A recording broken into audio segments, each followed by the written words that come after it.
वंदन जी दिल्ली से। राधे राधे। गुरुजी आपके चरणों में कोटि कोटि प्रणाम। गुरुजी फोन पर कैसे निरंतर करें? हाँ, बच्चों को यार बिगाड़ने वाली चीज़ तो है ही, उसको क्या स्मार्टफ़ोन कहते हैं। हाँ, गेम खेलना, इधर-उधर चित्र देखना, इधर बड़ा प्रपंचक कैसे कहें।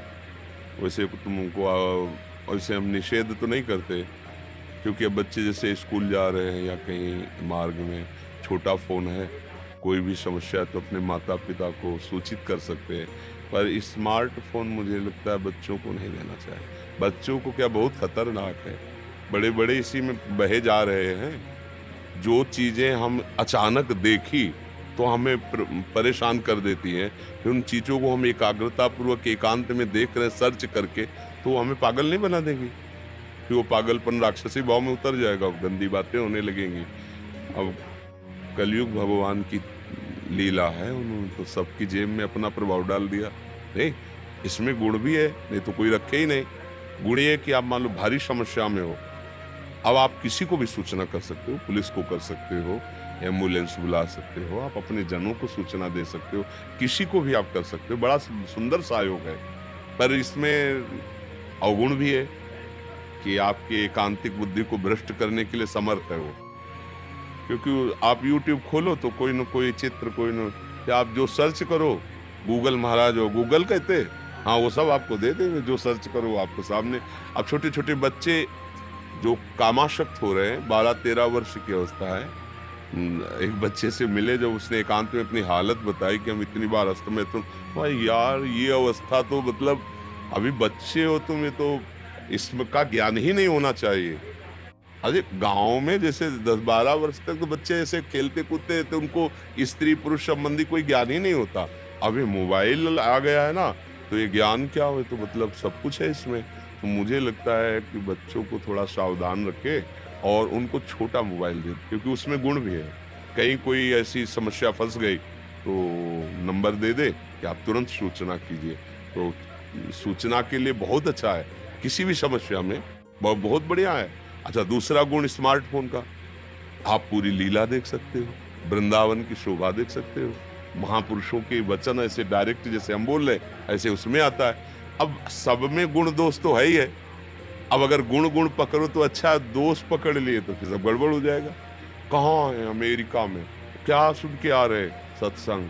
कोई ऑस्ट्रेलिया से, कोई अमेरिका से, कैसे बात पहुंचती यहाँ वृंदावन की? फोन नहीं तो पहुंचा दिया, तो एक बार तो प्रणाम करने का मन कहता है। कैसे बिगड़ गए नए बच्चे, फोन नहीं तो बिगाड़ दिया, बोले फिर तो बुरा मन कहता है कि इसको तो मत रखो। अब छोटे छोटे बच्चे गेम हार गए, अब उसी से मन कमजोर होना शुरू हुआ, डिप्रेशन की दशा पर पहुंच जाते हैं। छोटी छोटी बातें उनको चुभने लगती, इतने कमजोर हो गए, आंखें कमजोर हो जाती। बहुत तरह के दोष भी और गुण भी हैं। तो मुझे लगता है कि गुण ग्रहण कर ले, इतना विवेक आ जाए तो फोन पास रखे, नहीं तो छोटा वाला फोन रखे जो 1500-1800 का नहीं आता इतना बड़ा। हाँ वो हमारे जी उसमें बेइज्जती होती है। आए? उसमें बेइज्जती होती है, दोस्त कहेंगे क्या छोटा सा रखे। तो अब भाई इज्जत बला लिए तो फिर क्या बताए। हाँ महंगा फोन है तो भाई हमारा पापा जो है बड़ा आदमी, देखो हाँ ऐसा। अब भाई देख लो, अब क्या बतावे। आजकल बच्चे कंपनी का बताते हैं, ये कंपनी का लाके। हाँ ये कंपनी, वैसे देखो भाई आप लोग सहयोग दो तो बात मान लो। स्मार्टफोन जैसे वो वाला रखोगे ना, टच वाला, उसमें बहुत खतरा है। बच्चों के लिए तो बहुत खतरा है, बहुत खतरा है, बहुत खतरा है। किसी भी तरह का कुछ भी, मुझे लगता है थोड़ा सा बेइज्जती तो नहीं होगी इसमें। बेइज्जती क्या होगी कि भाई फोन नहीं तो बेइज्जती। अब हम लोगों के समय में तो फोन ही नहीं चला था, चला ही नहीं था, तो क्या उसमें मतलब। अब ये तो नई बात हो गई। ये इज्जत नहीं, इज्जत ये माता पिता के तुम पैर छूते हो रोज, तुम रोज नाम थोड़ा जप करते हो, समय से स्कूल जाते हो, गंदी बातें नहीं, ये तुम्हारी वास्तविक इज्जत है।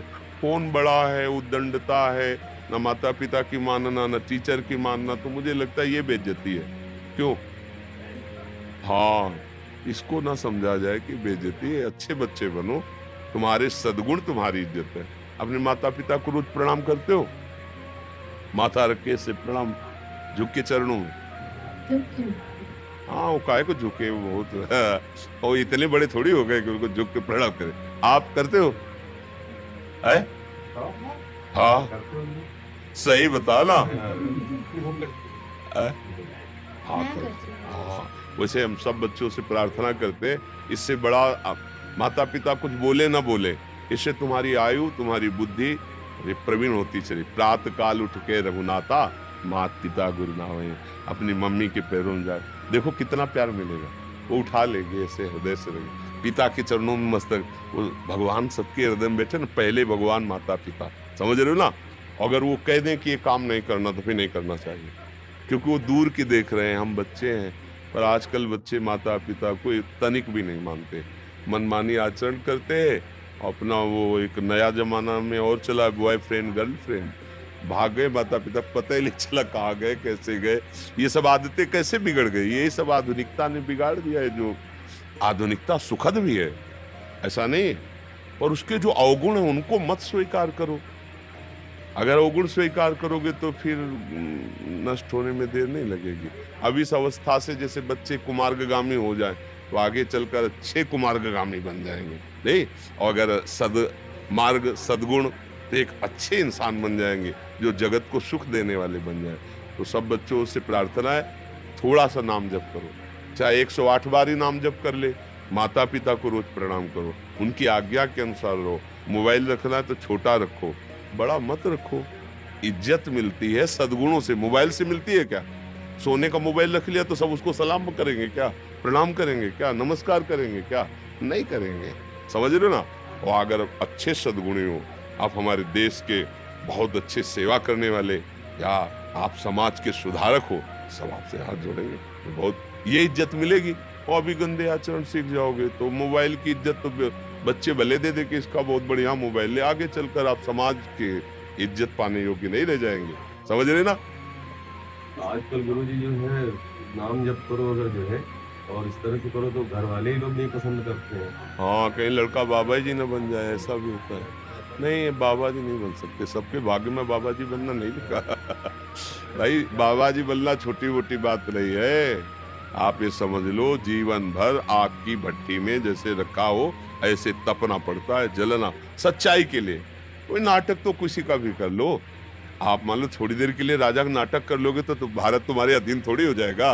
रंगमंच पे हो थोड़ी देर, नाटक तो कर लो तो कोई भी कर सकते, लेकिन राजा बनने के लिए पहले तुम्हारे अंदर योग्यता होनी चाहिए पूरी प्रजा के संभालने के लिए, और सशक्त बल तुम्हारे पास हो। ऐसे साधु बनने के लिए पहले काम क्रोध आदि पर विजय प्राप्त करो और जितेंद्रियता प्राप्त कर भगवान में मगन हो। बहुत कठिन है, पूरे जीवन लड़ते रहे, पूरे जीवन बस जलन ही जलन। आगे बढ़ो तब आनंद की, जब आनंद की धारा आई तो आनंद ही आनंद, चारों तरफ हर दिशा में परमानंद फिर दिखाई देता है। तो ये कि बाबा जी बन जाएगा तो ऐसा थोड़ी कि बाबा जी बन जाएगा। एक बार उड़िया बाबा भिक्षा मांग रहे थे तो एक माई ने अपने लड़के कहती काम कर ले, अगर काम नहीं करेगा ना ऐसे ही द्वारे में डोलना पड़ेगा रोटी मांगते हुए। वो नहीं जान रही है कि ऐसे ब्रह्म साक्षात्कार के हुए बालक को पैदा करना किसी दिव्य विभूति माँ का सौभाग्य होता है। वो समझते रोटी मांग रहा है तो मतलब ऐसा नहीं है। ब्रह्मबोध संपन्न महापुरुष जिसके दरवाजे पे खड़े हो गए और उसको टुकड़ा दे दिया, उसको भोजन पवा दिया, सारे अशुभ भस्म हो गए। ये संसारी लोग क्या जाने, बाबा जी को कुछ भिख मांगे ऐसे। और कुछ लोग सत्य को ना पहचानने के कारण इसे वेश रखे, ऐसे ऐसे करते हैं तो वो हमारी बेइज्जती भी होती ना कि देखो ये बाबा जी लोग हैं मांगते। संत कभी ऐसे नहीं करता, ये ध्यान रखना। संत कभी ऐसे नहीं, भूखों मर जाएगा, ऐसे नहीं करेगा। क्यों? क्योंकि इतना बड़ा मालिक है उसका। अगर उसकी इच्छा कि आज भूखे रहे तो हम राजी हैं से। अगर उसको देना है तो पूरे जीवन भर देखा है, आप ना करते रहो, प्रणाम करके वो आपको जो प्रभु ने भेजा है वो आप दे के ही जाएगा। आप चाहे गाली दे उसे, मांगने की क्या जरूरत। मंगबो भलो न बाप सो, जो प्रभु राखे टेक। अगर प्रभु का सहारा तो किसी से मांगने की जरूरत नहीं।